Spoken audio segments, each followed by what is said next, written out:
So let's overview that capillary rise method. So let's overview that capillary rise method. Uh, that the fundamentals of that capillary rise method we have discussed in the last class also. So in this capillary rise method we have a container containing the liquid, that is the liquid in the study. Let's say this is the water, and that we use one capillary tube, which is a very narrow tube, and this is that capillary tube of radius r. So the radius of capillary tube, this is taken is equal to r, and when we dip this capillary tube in this liquid, then obviously water will rise up to a specific height. Let's say this is that height up to this water level is rises. So this is the height, and let's say that surface tension of this liquid, this is T, which we have to determine, which we have to find. So the method of calculation. So in this method of calculation, the fundamental theory is we have just calculated the weight of this liquid, total rhesus liquid, and and then the force in the upward direction and force in the downward direction, and in detail. So let us have the bigger view of this capillary. This is that capillary, and the size of this meniscus that will be like this, the concave size, because this is liquid, and the size of meniscus, it depends on the cohesive force and adhesive force, and we have discussed the details of this. So the size of this meniscus, this is concave, and the direction of surface tension, this is always, if that surface is that planar, then the direction is toward the surface, and if it is like this curvature, then the direction will be in the tangent direction. So the direction of surface tension we have taken, this is this direction of surface tension T. And also we have discussed the angle of contact. So the angle of contact in this surface, this is that angle of contact, this is theta, this is angle of contact. So in concave surface, the angle of contact, this is defined as this and this. So in between this is angle of contact. So if this angle is theta, obviously the angle, this will be theta. So we have taken the component of this T. So this component of this T perpendicular to this direction, this will be T sine theta, and in the upward direction, this will be T cos theta. So in side view, this is the case, but this tube is spherical. So that tube is that cylindrical tube. So this force, this will be details will be like this. So this is that top view, and the radius of this is r, and we have this T. This is, we are here. So the direction of T everywhere in all direction, there will be the total T cos theta, that will be everywhere in this circular site. So this is T cos theta, this will be the T cos theta, this will be T cos theta, this will be T cos theta. So that T cos theta, that will be applied along that circular side of this tube. So the total force we can calculate by this surface tension, that is T cos theta multiplied by that the total 2 pi r, because r is that parameter. So the total force due to, so first we have calculated the total force, total upward force, one can say upward force due to surface tension. The simple mechanism is there. The total force, this will be applied due to the surface tension, and this can be calculated is equal to the T cos theta, upward direction, multiplied by parameter, that is 2 pi r, where r is the radius of this tube. So this is T cos theta multiplied by 2 pi r. This is total force applied by the surface tension in upward direction. In equilibrium, this is balanced by the weight of this water column. So this water column is here to, this is that water column. So the total weight, that will be delta mg. So this force due to surface tension will be balanced by the weight of water column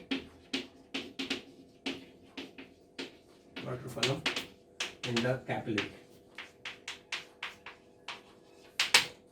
So now we have to calculate the weight of this water column, and here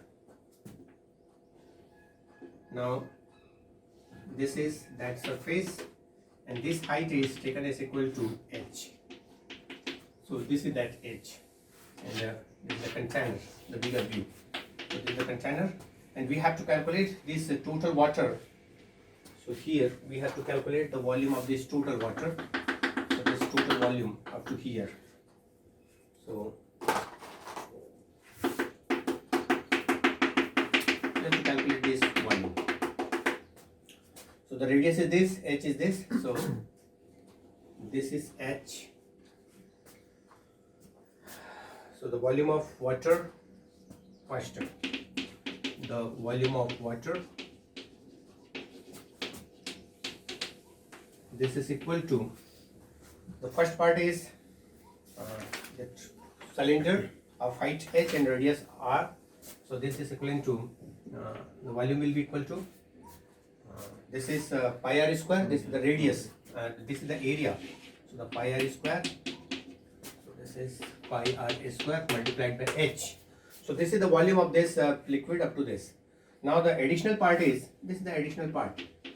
So we have to calculate this water containing in this additional part due to this meniscus, because that meniscus, the shape of this meniscus is concave.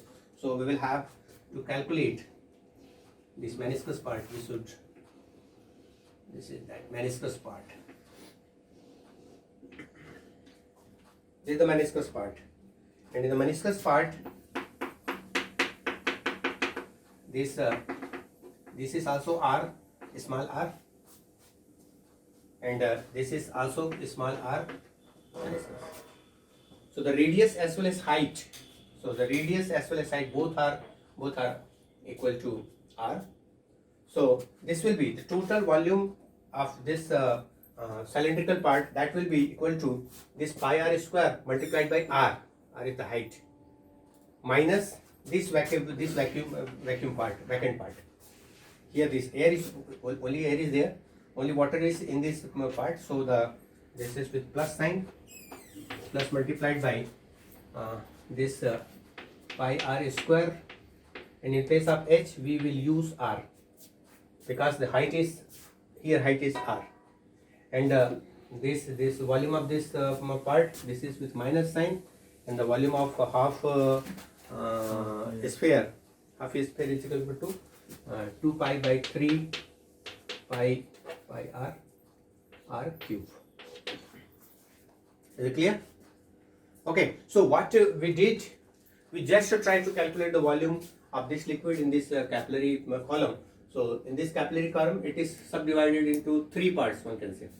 The first part is the complete filled cylinder, and the complete filled cylinder is of at height h. So just we have taken this total volume is equivalent to pi r square multiplied by h. Second part, the second part is divided into two parts. One this filled part, and the second one is this empty part, only air is there. So here this filled part, so this can be calculated is equivalent to, if this is equal to r, so the total volume, this is pi r square multiplied by r, this is the cylindrical part, with the minus sign, minus of the volume of this part where air is filled. So this is just half sphere, so this is 2 pi by 3 multiplied by r cube. So we can calculate this is equivalent to pi r square h plus, what will be here, this is pi r cube by 3. Okay, so pi r square can be taken as equal to common, so this is h plus r by 3. Okay, so this is the volume of that video. Now we have to calculate the weight, mass. So this mass of liquid or water in capillary rise. So that is equivalent to, the volume is this, pi r square r plus h plus r by 3 multiplied by rho. When we multiply this by density, then the total, this is the mass. So the weight of water column, that is equal to this pi r square h upon r by 3 multiplied by rho multiplied by h. So this is the mass. This is Wm multiplied by z. So here this is Wm multiplied by z can be calculated as equivalent to pi r square h plus r by 3 rho. Okay, so in equilibrium, this weight, it is balanced by that force due to surface tension. So in equilibrium,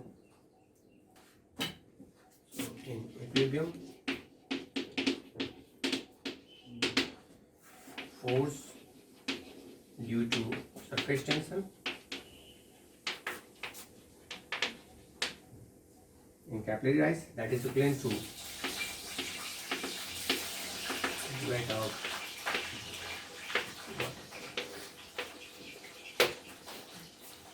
this is equivalent to 2 pi r t cos theta.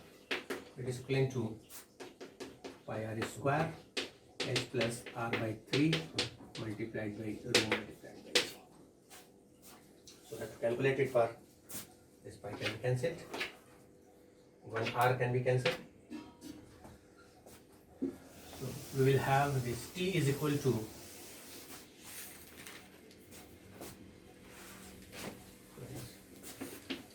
equal to r h plus r by 3 g rho by 2 cos theta. Is it? Is there anything missing? No. So this is r plus r by 3 rho g and 2 cos theta. Okay. So since r is taken as much less than h, capillary rise. So capillary, the radius is very small with compared to h. So we can come, so this r by 3 can be ignored with respect to h. So t, it is equal to, this is equivalent to r h g rho by 2 cos theta.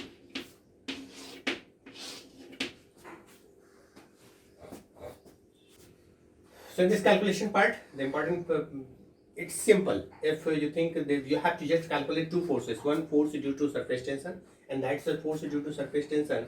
You have to take in the form of component, and that component will be effective in this circular part of this capillary rise and capillary tube, and because of this t cos theta, the water is rises. So this 2 cos theta multiplied by the parameter of this is the total force due to surface tension, first part. Second part, you have to calculate the total weight of this water column. So the total weight of this water column, it is divided into 3 parts. So this is the first part where the complete H height is filled with water. So just you have to take the volume of the cylinder, use one formula. But the second part, this is taken into 2 parts. One is this filled part and second one is the empty part. So the complete part is taken in the cylinder of height r, and then we have subtracted this air volume part, and as a half sphere, and the half sphere, this is equal to that 2 pi by 3 r cube, and then just we calculate the volume multiplied by G multiplied by rho, that will be the weight. And in equilibrium, when we balance these two, so we will have this formula. Then we ignore this term because this H is much bigger with compared to this R, so we will have this relation. And in general, just a water like liquid,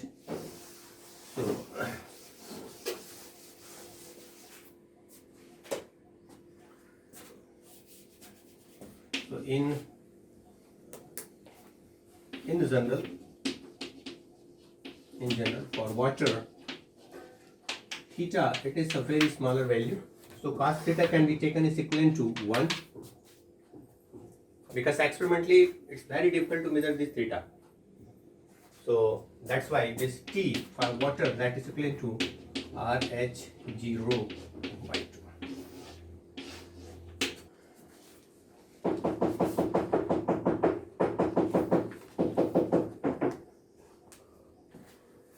Okay, so now the last topic, that is the axis of pressure inside the liquid drop.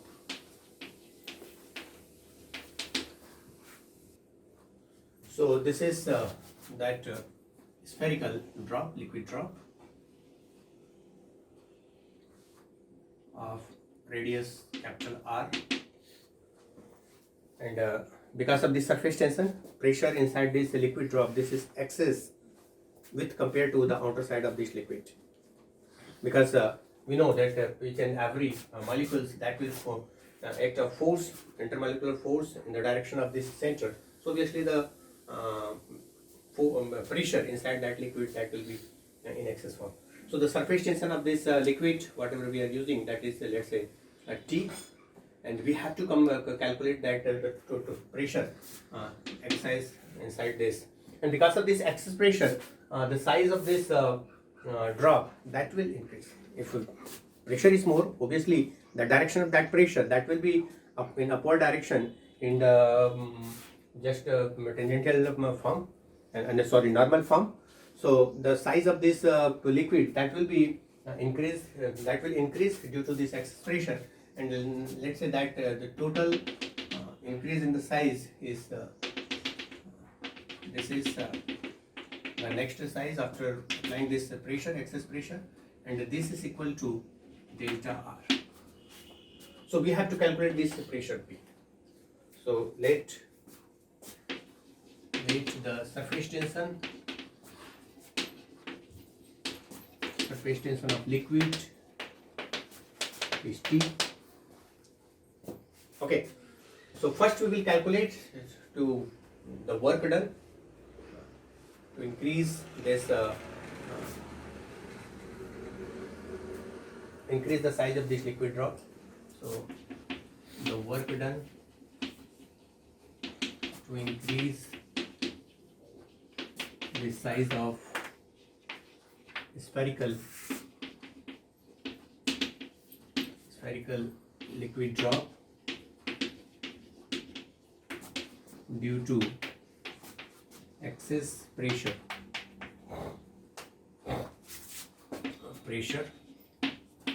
in the direction normal to the surface of drop.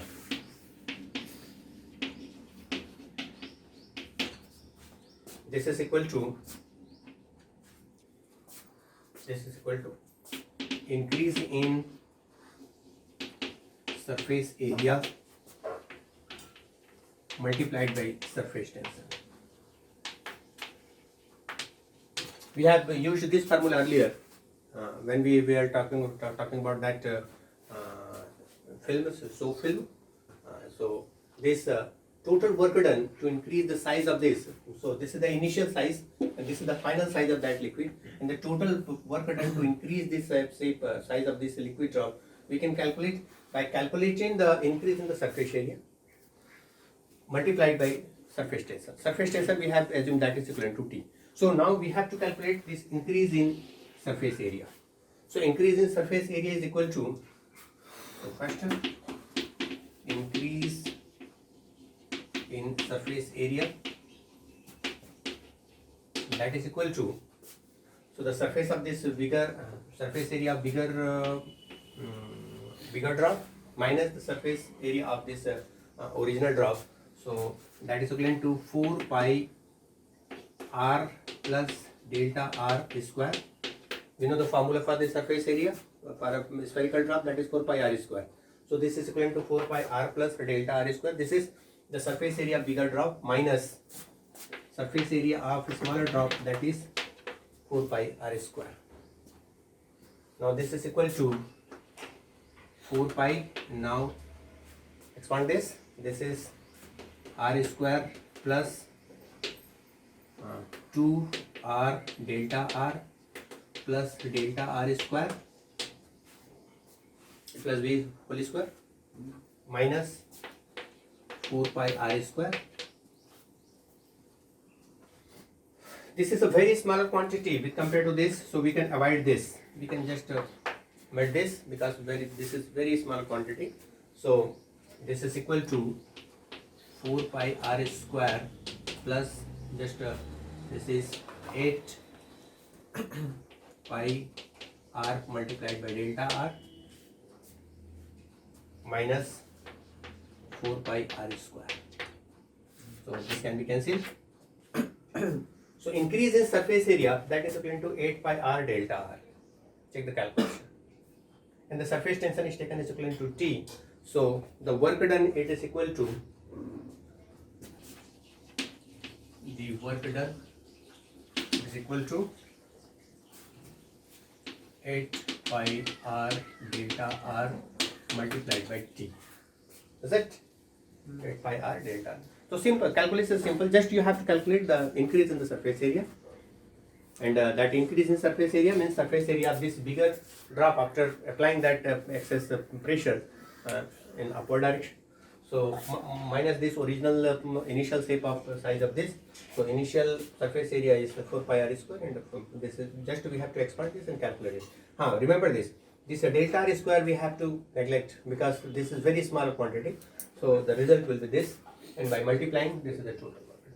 And this total work done can be also written in terms of pressure. So since work done is equivalent to force multiplied by displacement,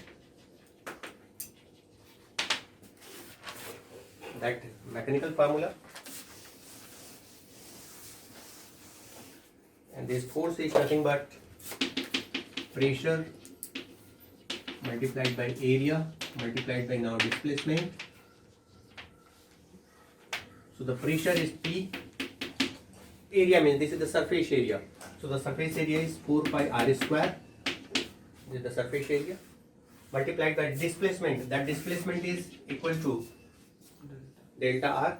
So this is, I have taken dr here, no? Okay, no problem. So this is the delta r.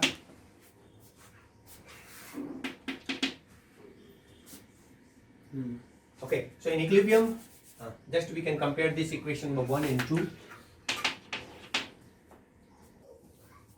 So by comparing equation 1 and 2, this P multiplied by 4 pi r square delta r, it is equal to this 8 pi r delta r multiplied by T. So what will be the result?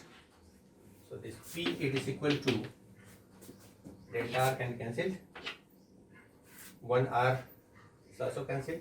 So this is 2T by r.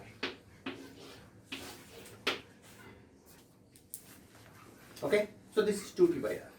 But remember this is the solid that liquid drop. If we take that soap bubble, the spherical soap bubble, then there will be two surface area. One outer, second is inside. So for soap bubble, that is increase in the surface area, that will be 2 times, that will be 16. So that increase in the surface area, this is the total work done, is the increase in the surface area is this. So this is for the solid liquid drop. For a spherical bubble, this becomes 2 times, because in that bubble, if this is that soap bubble, then the one surface, upward surface, and the second one is that inward surface. So two surfaces are there. So for soap bubble,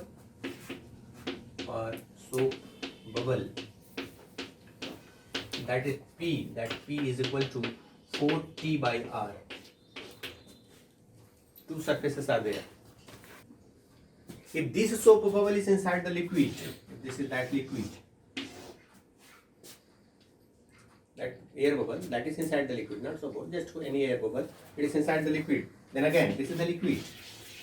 So simply, there is single surface effective. That single surface is not that inward surface. So again, this will be P is equal to T by R. So the excess pressure inside that bubble, inside that solid liquid drop, spherical liquid drop, that is equivalent to 2T by R. This depends on the total surface, effective surface. In that bubble, air bubble, the bubble is there, then there will be two surfaces and this becomes double. But that bubble is inside that liquid, then again, single surface is effective and the still that will be 2T by R. Okay, so these are the terms related to surface tension. So you have to solve many problems related to this formula and that the Capillary method and that Bohr pedant due to this surface tension. That's all. Okay, thank you.